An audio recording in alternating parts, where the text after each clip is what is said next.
आज हम आए हैं सिंहाचल और हमारे साथ है डॉक्टर, हम उनसे बात कर रहे हैं। Hello doctor. हेलो। डॉक्टर, मुझे सवाल पूछना है, कैंसर डे है और कितने टाइप की कैंसर है?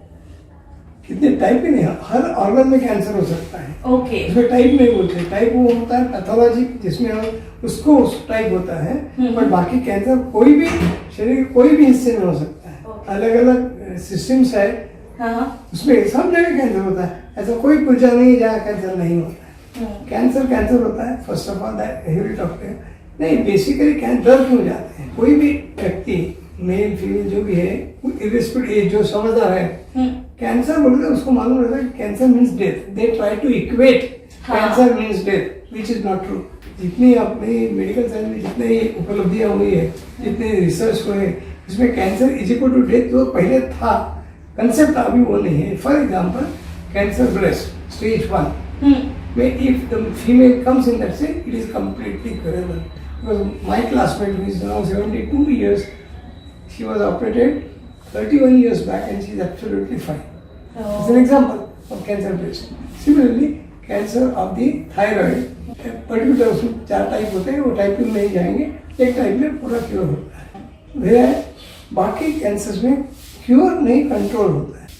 Cure is different. So cancer के नाम से डरते कि उसको क्या लगता है कि कैंसर मतलब डेथ, क्योंकि तब वो इतना ये रिसर्च नहीं हुआ था। अभी काफी रिसर्च हुआ है, बट हम लोग आप जो कैंसर के कर रहे हैं इसमें अवेयरनेस यही करना है कि जैसे भी कुछ आपको लगता है, अब लगता कैसे, जनरल पब्लिक को तो थोड़ी पता है कि कैंसर कैसे ट्रीट, उसमें मैं 2-3 आपको ये बता रहा हूँ जो पब्लिक के लिए। पहले अंग्रेजी में बताऊंगा, फिर उसी का हिंदी में अनुवाद करूंगा। ठीक है। Any bleeding from anywhere in the body except menstrual bleeding, any bleeding from anywhere in the body except menstrual bleeding, जो लड़कियों में बता रहे हैं, इज पैथोलॉजिकल। इसका तो उसके लिए उसकी जांच करें, उसका मतलब है कैंसर है, उसकी जांच होनी चाहिए। जैसे नाक से ब्लीडिंग है, क्यों आया, उसको जांच डॉक्टर को करें, अपने मन से नहीं करना ये हुआ होगा वो हुआ होगा। संडास से ब्लीडिंग होता है, लोग हाँ होता है, no. Any bleeding anywhere except menstrual, I repeat, महिलाओं के मासिक का जो धर्म में 4 दिन जो खून जाता है, 4 या 5, उसके सिवा बाकी कहीं से भी कभी भी खून जाए तो वो कुछ जांच करना जरूरी है। मैं कैंसर नहीं बोलूँगी, जांच कर, और डॉक्टर को डिसाइड करने दीजिए कि वो सही में क्या है, कहाँ से आ रहा है। जैसे मैंने आपको इंग्लिश पढ़े, एक बंदा 54 ईयर्स आदमी था, इंजीनियर, लिखा पढ़ा, डेप्यूटी जनरल मैनेजर, उसको संडा से खून जाता था, तो उसको लगा हाँ पाइल्स होगा, वो अपने मन से बोल रहा है होगा। ठीक, यही सवाल मैं आपसे पूछने वाली हूँ। हाँ, मेरे असिस्टेंट है, उसने उसको फिर देखा, क्लियर किया। हम लोग टट्टी के रास्ते से जांच करते हैं, हाथ में लगे कैंसर, वो 6 महीने में मर गया। मतलब वो 6 महीने वो पाल के रखा अपने पाइल से कोई आदमी नहीं मरता, पर कैंसर से जरूर मरता है। वो 6 महीने जो उसने गंवाया, तो उसकी लाइफ के लिए वो 6 महीने स्टेज 1 में कोई आता तो उसको बचाने के चांसेस है। सर्वाइकल कैंसर यूजुअली ऐसे होता है ना कि वाइट डिस्चार्ज होता है, बहुत ज्यादा ब्लीडिंग होती है, तो फिर नॉर्मल लड़की कैसे आइडेंटिफाई करे कि उसे है या नहीं है? उचित सवाल। जो व्हाइट डिस्चार्ज आप बोलते हैं उसका डायग्नोस ये होना चाहिए, पता चलने कहाँ से आ रहा है, क्यों आ रहा है। लड़कियां अक्सर क्या करती हैं, होता है दैट वो होता है चलता है वाला एटीट्यूड, जैसे नॉर्मल पीरियड, फिर मेनोपॉज के बाद एक भी कतरा खून का निकला तो पैथोलॉजिकल है। 40-45 साल की लड़की औरत हो गई, उसको 5 साल के बाद फिर ब्लीडिंग, तो क्यों होगा, तो नॉर्मल नहीं होता, उसमें कैंसर होने की संभावना है, इसलिए उसमें जांच करनी है, वो भी स्पेशलिस्ट से जांच करना है। ऐसे नहीं जो नॉर्मल जो जनरल प्रैक्टिशनर उनको नहीं मालूम, उसके लिए गैनिक सर्जन और हमारे जैसे सर्जन भी, बाकी किसी से को नहीं जाना चाहिए। प्रॉब्लम ये है इंडिया में अभी भी लोग स्पेशलिस्ट के पास पहुंचते नहीं, क्यों नहीं पहुंचते मालूम नहीं। और दूसरी कैंसर के पेशेंट्स भी बढ़ रहे हैं, मतलब देखा जाए रेट्स बढ़ रहे हैं, तो क्यों, डाइट का कुछ है इम्पैक्ट? ब्रेस्ट कैंसर क्यों बढ़ रहा है? Change in lifestyle. शराब पीना औरतें करती है, स्मोक औरतें करती है, जंक फूड खाती है, all 3 are predisposing factor for cancer breast. अच्छा। 4th is overweight. ये चारों नहीं बोल रहा हूँ, जो मैं पढ़ा था, I am teacher basically. Okay. I am a teacher of शरीरी। I will lose my weight. कल के पेपर में आपने पढ़ा होगा, उसमें आया है। अच्छा। क्योंकि मैं तो ऑलरेडी 9 साल की लड़की, वहाँ तो 9 के 8 साल की भी लड़की बिकम सेक्सुअली एक्टिव होने के पहले देना पड़ता है वैक्सीन, ये इंपॉर्टेंट है। उससे अपन सर्विक्स कैंसर अवॉइड कर सकते हैं, ये पक्का। मैं नवीन देशपांडे यहाँ पर फुल टाइम वॉलंटियर करके काम करता हूँ। हम लोग बात करेंगे Snehanchal hospice and palliative care center की। हॉस्पिस शब्द का English dictionary meaning home like, घर जैसा ये होता है, जिसका मकसद किसी भी बीमारी को ट्रीट करने का न होकर पेशेंट और उसके परिवार के सदस्यों को कंफर्टेबल करना, ये उसका मकसद होता है हॉस्पिस का। जहां तक पैलिएटिव केयर का सवाल है, पैलिएटिव केयर का मतलब एक्टिव ट्रीटमेंट छोड़ के जो कुछ पेशेंट और उसके परिवार के वेलफेयर के लिए किया जाता है, that's palliative care, which includes symptomatic relief as well. Snehanchal ने ये काम 2006 में शुरू किया। जब काम शुरू किया तो ये हॉस्पिस करके काम शुरू हुआ। आज की स्थिति में स्नेहांचल को 5 हिस्सों में बांट के समझा जा सकता है। नंबर 1, जहां हम लोग बैठे हैं, दैट्स स्नेहांचल हॉस्पिस। ये 17 बेडेड फैसिलिटी है। यहाँ पर पेन मैनेजमेंट के लिए भी पेशेंट एडमिट होता है और एंड ऑफ लाइफ केयर के लिए भी एडमिट होता है। स्नेहांचल हॉस्पिस में Monday to Saturday morning 10 to 6 यहाँ पर कैंसर पेशेंट्स के लिए ओपीडी चलती है। ये ओपीडी उन सब कैंसर पेशेंट्स के लिए होती है जो बाहर ट्रीटमेंट ले भी रहे हो या न भी ले रहे हो, साइमल्टेनियसली दोनों काम चलता है। फॉर एग्जाम्पल, अगर पेशेंट गवर्नमेंट मेडिकल कॉलेज में कैंसर के ट्रीटमेंट ले रहा है या तुकडोजी कैंसर हॉस्पिटल में या किसी प्राइवेट हॉस्पिटल में, फिर भी वो स्नेहांचल में आके पैलिएटिव केयर के लिए जो कुछ मदद लगती है वो उसको दी जाती है, जिसमें दवाइयां भी इंक्लूडेड है, ड्रेसिंग भी इंक्लूडेड है और काउंसलिंग का जो पार्ट है वो भी उसमें इंक्लूडेड है। सो ये एक काम स्नेहांचल करता है। दूसरा काम जो स्नेहांचल करता है, जो पेशेंट किसी कारण से स्नेहांचल में एडमिट नहीं हो सकता या नहीं होना चाहता, ऐसे पेशेंट्स के लिए स्नेहांचल का होम केयर सर्विस है। इसमें स्नेहांचल की 2 टीम्स रोज काम पर जाती हैं। हर टीम में एक डॉक्टर, एक काउंसलर, एक सोशल वर्कर, इनके साथ दवाइयां, ड्रेसिंग मटेरियल वगैरह ये सब होता है। ऑन एन एवरेज एक टीम 7 से 8 पेशेंट के यहां रोज जाती है। मतलब साधारण 15-16 पेशेंट्स रोज स्नेहांचल घर जाके ये सर्विसेज देती है। अब आज की डेट में स्नेहांचल के होम केयर के रजिस्टर पर साधारण 160 पेशेंट्स हैं। किस पेशेंट के यहाँ कितने बार जाना, ये उस पेशेंट की कंडीशन पे डिपेंड करेगा। ओपन वुंड्स है, जैसे ओरल कैंसर में होते हैं, जहां ड्रेसिंग की जरूरत होती है तो उसके यहाँ रोज भी जाएंगे। किसी को 8 दिन में, किसी को 15 दिन में, किसी को 1 महीने में जरूरत होती है, उस हिसाब से इसका शेड्यूल बनता है। ये सब प्री अपॉइंटेड पेशेंट्स होते हैं। जैसे कल के लिए आज फोन किए जाते हैं किस पेशेंट के यहाँ जाना है, पेशेंट की सहूलियत के हिसाब से वो तय होता है। तो ये हो गया दूसरा काम स्नेहांचल करता है। तीसरा काम जो स्नेहांचल करता है वो है गवर्नमेंट मेडिकल कॉलेज के ऑन्कोलॉजी डिपार्टमेंट में और तुकडोजी कैंसर हॉस्पिटल में स्नेहांचल के काउंसलर्स और वॉलंटियर्स पोस्टेड हैं। They serve as a bridge between patient, his family and doctor. एक तरीके से ऐसा कह सकते हैं कि ये there is a huge communication gap between patient, his family members and doctor. उसका मतलब यह है कि कई बार डॉक्टर पेशेंट की लेवल पे आके पेशेंट को नहीं समझा सकते और अक्सर कैंसर के पेशेंट, कैंसर के मरीज डॉक्टर के साथ भी खुलकर बात करने में संकोच रखते हैं। इन सब परिस्थितियों में स्नेहांचल के काउंसलर्स और वॉलंटियर्स ये उस सेतु का, ब्रिज का काम वहां करते हैं। लेकिन इससे भी महत्वपूर्ण कारण जिसके लिए स्नेहांचल ये काम करता है वो ये है, उस पहले दिन से पेशेंट और उसके परिवार के साथ जुड़े, उस दिन से हम इस परिवार के साथ में जुड़ते हैं तो आखिर तक। ये जो जर्नी होती है कैंसर पेशेंट की, वो कभी 1 महीने 2 महीने की होती है, कभी 2-3 साल भी हो सकती है। तो जितना कुछ समय होगा उतने समय तक स्नेहांचल की टीम किसी न किसी माध्यम से इस पेशेंट और परिवार के साथ बनी रहेगी, जुड़ी रहेगी। जो चौथा काम स्नेहांचल करता है, उस नागपुर के आसपास जो स्लम्स हैं, झोपड़पट्टियां हैं, इनमें स्नेहांचल के सोशल वर्कर्स पोस्टेड हैं, जो घर घर जाकर कैंसर पेशेंट्स ढूंढते हैं, आइडेंटिफाई करते हैं और उनकी जो जरूरत होगी उस हिसाब से उनकी मदद करते हैं। Awareness is not about cancer पर से और prevention of cancer, awareness about palliative care and end of life care.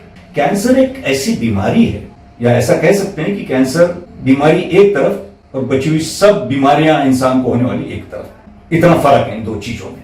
हमारी जेब में कितना भी पैसा हो, कैंसर के केस में एक समय आएगा जहां पर डॉक्टर बोलेगा मैं कुछ नहीं कर सकता, आप मेरे को लाख रुपए दो तो भी कोई फायदा नहीं। और जब डॉक्टर बोल रहा है कि मैं कुछ नहीं कर सकता, तो फिर क्या हो इसका? तो यही पैलिएटिव केयर का काम है। अभी इनमें से किसी भी काम के लिए स्नेहांचल पेशेंट से या उसके परिवार से एक भी पैसा नहीं लेता। अगर वो हॉस्पिस में एडमिट भी है तो उसको रहने के पैसे नहीं लगते, दवाई के पैसे नहीं लगते, ड्रेसिंग के पैसे नहीं लगते, खाने के भी नहीं लगते, किसी भी चीज के लिए हम किसी से पैसा नहीं लेते। यहाँ पे कैंसर पेशेंट के साथ में किसी केयर गिवर को भी रहना होता है, एक रिलेटिव को रहना होता है, उसके भी खाने का इंतजाम स्नेहांचल करता है यहाँ। मेरे कहने का मतलब कि ये सब काम निस्वार्थ भाव से, सेवा के भाव से होता है। लेकिन पेशेंट से कुछ नहीं लेते, पेशेंट के परिवार से कुछ नहीं लेते, तो सरकार से भी कुछ नहीं लेते। जो इंसान मृत्युशैया पर है, मतलब कैंसर के बीमारी से लास्ट स्टेज में है, जिसे डॉक्टर ने बोल दिया है कि कुछ नहीं हो सकता मेडिकली, उसके रिश्तेदार उसको पूछते हैं, या डॉक्टर या नर्सिंग स्टाफ पूछता है कि भूख लगी है क्या, नींद हुई है क्या, दर्द हो रहा है क्या, और वो उस समय इन सब चीजों को नहीं सोच रहा है। वो सोच रहा है परे की दुनिया के बारे में। और मैं जो आपको ये सब बता रहा हूं, आपको ये सब कोई चीजें किताबों में नहीं मिलेंगी। मैं जो आपको सब बता रहा हूं, यहां पर ये पेशेंट सवाल पूछते हैं, वो सवाल मैं आपके सामने रखा हूं। ये सवाल ऐसे पूछता है पेशेंट कि सर मरते समय ज्यादा दर्द होगा क्या मुझे, क्या मेरी सांस पहले बंद होगी या मेरा हार्ट पहले बंद होगा, क्या मुझे समझ में आएगा कि मैं अभी मरने वाला हूं। और जब उसको ऐसा पूछने कि ये समझने से क्या फायदा, तो बोलता नहीं, मां को आवाज दे सकूंगा। ऐसे सवाल पूछे जाते हैं। तो मैंने जो आपसे कहा कि ये तीनों प्रकार की जो वेदना है इंसान की, इन तीनों प्रकार की वेदनाओं को कम करने का काम स्नेहांचल करता है। ये स्नेहांचल का सही काम है। इसलिए मैंने आपसे शुरू में कहा कि आप कैंसर के बारे में जानना चाहते हो तो बात अलग है, लेकिन मैं जो आपको बता रहा हूं ये कैंसर के परे है। कैंसर पे तो जो होना है नहीं होना है वो तो सबको मालूम है, उसके बारे में कोई बात तो करने की जैसी नहीं होती। लेकिन मैंने जैसे कहा कि मेरे घर में अगर मेरा कोई नजदीकी रिश्तेदार कैंसर से बीमार है, आखिरी की फेज में है, और डॉक्टर बोलता मैं कुछ नहीं कर सकता, तो फिर ऐसे समय ये रिश्तेदार फिर क्या करे, इसके साथ कैसे डील करे, क्या करना चाहिए। मैं आपको एक छोटा सा इसके लिए उदाहरण बताऊंगा आपको, जिसमें इमोशनल स्ट्रेस के बारे में बात हो सकती है। एक 60 ईयर का एक पेशेंट यहाँ एडमिट था, अकेला था, उसके साथ कोई नहीं था, एंड उसका पेन वेन सब मैनेज हो गया था, कंट्रोल में था, लेकिन उसकी एंजाइटी कम नहीं हो रही थी। तो हमारे यहाँ की उस समय की जो स्टाफ नर्स और काउंसलर थी, उन्होंने आके मेरे से कहा कि सर उसकी एंजाइटी कम नहीं हो रहा है, किसी भी तरीके से he is not sharing what is bothering him. लेकिन next day what happened incidentally कि वो नर्सिंग स्टाफ जब उसके साथ कुछ उसका बेड मेकिंग वगैरह कुछ कर रही थी, उस समय उसने ऐसा रेफर किया कि मैं सोच रहा था कि बीबी से मिल लो एक बार। तो नर्स ने कहा कि आप नंबर दीजिए, बुलाएंगे उनको। तो उसने कहा कि नहीं, वो नहीं आएगी, घर छोड़ के गई है, मैंने उसको बहुत तकलीफ दी। उसने कहा नंबर तो दीजिए, कोशिश करते हैं। तो उसने नंबर दिया। फिर हमारे काउंसलर ने फोन किया। जब फोन किया उसको बताया कि फलाना फलाना नाम का पेशेंट ऐसा ऐसा ये सब। तो लेडी की पहली रिएक्शन ये थी कि मुझे उस इंसान से कोई कुछ लेना देना नहीं, वो 25 साल पहले मेरे लिए मर गया है, आप मुझे फिर से फोन नहीं करेंगे, मैं उसके ऊपर एक पैसा खर्चा करूंगी नहीं, दवाई की तो बात छोड़िए आप, उसके मैयत पे भी मैं कुछ खर्चा नहीं करने वाली। और उसने फोन बंद कर दिया। जब काउंसलर ने ये बात बताई कि सर ऐसा ऐसा हो गया, क्या करें, तो हमने कहा कि थोड़ा समय जाने दीजिए फिर बात करें। फिर काउंसलर ने 4-5 घंटे बाद she again tried and this time the counselor opened the conversation with कि मैडम आप फोन बंद मत कीजिए, हम आपसे कुछ नहीं चाहते, हमें पैसा भी नहीं चाहिए, बस हम आपसे इसलिए बात करना चाहते थे कि आपसे 10 मिनट मिलना था, आप अगर समय दे सकते हो तो हम आपके घर आना चाहते हैं। फिर थोड़ा सा काकू करने के बाद she agreed। So the counselor and myself we went to that lady's house। वो बताया हम लोग कौन है, कहाँ से है। जैसे हमारा इंट्रोडक्शन पूर्व और उस पेशेंट का नाम बताया, जैसे मशीन गन फ्रंट पे खोलते हुए वैसे शी स्टार्टेड फायरिंग। इतनी गालियां दी उसने जैसे मैं ही उसका हस्बैंड उसके सामने बैठा हूं। 10, 12, 15 मिनट तक वो पूरी स्टीम खाली हो गई। तो उसके घर में उसकी जस्ट शादी हुई बेटी थी, वो बैठी थी और उसका एक 12वीं पास लड़का खड़ा था। शी रियलाइज्ड, और फिर उसने बेटी को कहा, अरे बेटी पानी तो ला कम से कम। What I am trying to tell you कि she was also emotionally so much stressed. उसको कितनी तकलीफ हुई होगी आप सोचिए, है ना। तो मेरा कहने का मतलब ये है कि इमोशंस क्या होते हैं। फिर उसके बाद में जब हमारे counsellor was trying to convince कि वो अभी पेशेंट के पास ज्यादा समय नहीं है, 1-2 दिन में वो मर जाएगा, वो चाहता है कि आपकी माफी मांगे, इसलिए वो आपसे मिलना चाहता था वगैरह वगैरह। तो लेडी सेड कि नहीं, नथिंग डूइंग, मेरे को उससे कुछ लेना देना नहीं। उसने मुझे इतनी तकलीफ दी है कि उसने तड़पना ही चाहिए। अब मरते समय अगर उसको मेरी याद आ रही है तो उसको बोलना कि तड़प के ही मरना है तूने, मेरे को कोई लेना देना नहीं, मैं नहीं जाऊँ। जब हम ये बात कर रहे थे तो वो जो उसकी लड़की थी बैठी हुई, जो वो लड़की ने अपनी माँ से कहा, माँ अगर तुम गई ना उसको मिलने तो समझ लो मेरा मायका खत्म हो गया। तो माँ ने कहा नहीं बेटी मैं नहीं जाऊंगी। अभी हम 15-20 मिनट बैठे, मीनवाइल उसकी बेटी ने चाय बनाई, हमको चाय भी पिलाई एंड हम वी रियलाइज कि अभी वो नहीं आएगी। So we were just about to leave. जब हम उठ के खड़े हुए जाने के लिए, तो मैंने उस लेडी से कहा कि आप नहीं आना चाहती तो कोई दिक्कत नहीं है, हम आपको फोर्स तो नहीं कर सकते, लेकिन मेरे दिमाग में एक बात आई, अगर आप सही कहें तो मैं समझे तो बताओ, तो आप कहिए। तो मैंने कहा देखिए वो तो 1-2 दिन में मरना है, पक्का है, वो तो समय नहीं है उसके पास ज्यादा। जहां तक हमारा सवाल है हम भी अब चले जाएंगे, लेकिन मैं ये सोच रहा था कि हम जाने के बाद और वो मरने के बाद अगर रात को सोते समय आपको ऐसा लगा कि अगर 5 मिनट के लिए चली जाती तो क्या होता, तो फिर समय वापस नहीं आएगा। एनीवे आप नहीं आना चाहती तो कोई दिक्कत नहीं। उसको नमस्कार किए और हम उसके कमरे से बाहर निकले। हम मुश्किल से 4-5 कदम आंगन में गए नहीं होंगे तो उस लेडी ने पीछे से मुझे आवाज दिया, सर 1 मिनट रुकिए। वो आई और उसने कहा कि आप सही कह रहे हैं, मैं आऊंगी, लेकिन बच्चे नहीं आएंगे। उनका कोई दिक्कत नहीं है। ये सवेरे 11:30-12 बजे बात हुई थी। मैं कब आऊं, तो हमने कहा ठीक है आप 5-5:30 बजे आ सकते हो तो आ जाओ। तो सेम डे 5-5:30 बजे वो यहाँ पर आए। वो आने के बाद उसको हमने बाहर बिठाया, चाय पानी पिलाया, चाय पिलाया और उसको समझाया कि आप अंदर जाएंगी तो वो तो कह रहा है कि वो आपसे माफी मांगना चाहता है, लेकिन हमें नहीं मालूम अंदर क्या होगा। हो सकता है आपको देख के वो कुछ उल्टा सीधा बोल दे, है ना, पुरानी बात कुछ निकले, उल्टी सीधी बात हो जाए। हम आपसे एक प्रॉमिस चाहते हैं, वो कुछ भी कहे, वो आपको कुछ गाली दे और कुछ कहे, लेकिन आप एक शब्द नहीं बोलोगे। क्या आप ये कर सकते हो? अगर आप ऐसा कर सकते हो तो ही अंदर जा सकते, नहीं तो हम आपको अंदर नहीं जाने देंगे। So she was taken aback. She did not realize this. किसी को भी नहीं समझ में आएगा। तो उसने 2-4 मिनट सोचा, फिर कहा ठीक है सर, नहीं बोलो। तुम्हारे काउंसिल में समझा दो, बिल्कुल हम वहां पे होने वाले नहीं है। हस्बैंड वाइफ के बीच में तीसरा आदमी नहीं रहेगा उस समय, लेकिन आपको अपने आप पे कंट्रोल रखना है। अगर वो कुछ बोल रहा है और आपको लगता है कि वो गलत है और आप नहीं सुन सकते तो आप बाहर आ जाइए, लेकिन आप बोलेंगे कुछ नहीं। फिर हमने वो स्क्रीन लगा के उसका बेड ये करके कॉर्डन करके वो स्टाफ नर्स और काउंसलर बाहर खड़े हो गए, उसको अंदर जाने दिया। She went inside, she was there for about 5-6 minutes, not more than that. और बाहर निकली, कोई अंदर से बात करने की कोई आवाज नहीं आई, कुछ नहीं हुआ। बाहर आई, रो रही थी वो, उसने अपने पल्लू से अपना आंसू पोंछ रही थी। सर मैं जाऊं क्या? उसने बोला तो ठीक है जाओ। वो चली गई। अंदर जाके हमने स्टाफ ने देखा तो वो उस इंसान ने भी कुछ नहीं कहा, उसकी आंख से पानी निकल रहा था। ये सब शाम को 5:30-6-7 बजे तक हुआ होगा, रात को 9 बजे मर गया।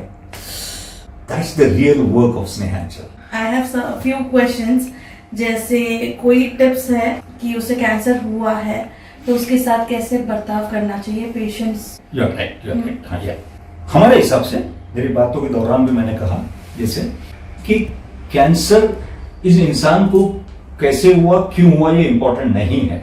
इसलिए ये नहीं कहना चाहिए सामान्यतः किसी ने भी, उसके संपर्क में आने वाला कोई भी हो, ये नहीं कहना चाहिए कि आप फलान चीज करते थे इसलिए कैंसर हो गया, आप तंबाकू खाते थे इसलिए आपको कैंसर हो गया, या आपकी लाइफस्टाइल ठीक नहीं है इसलिए कैंसर हो गया।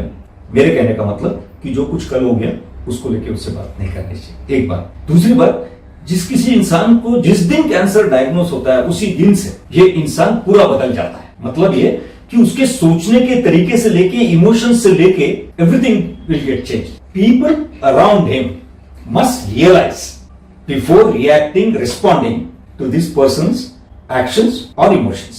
Medical profession में भी सोचना चाहिए। मेरे ख्याल से that's probably the only thing which can help this person.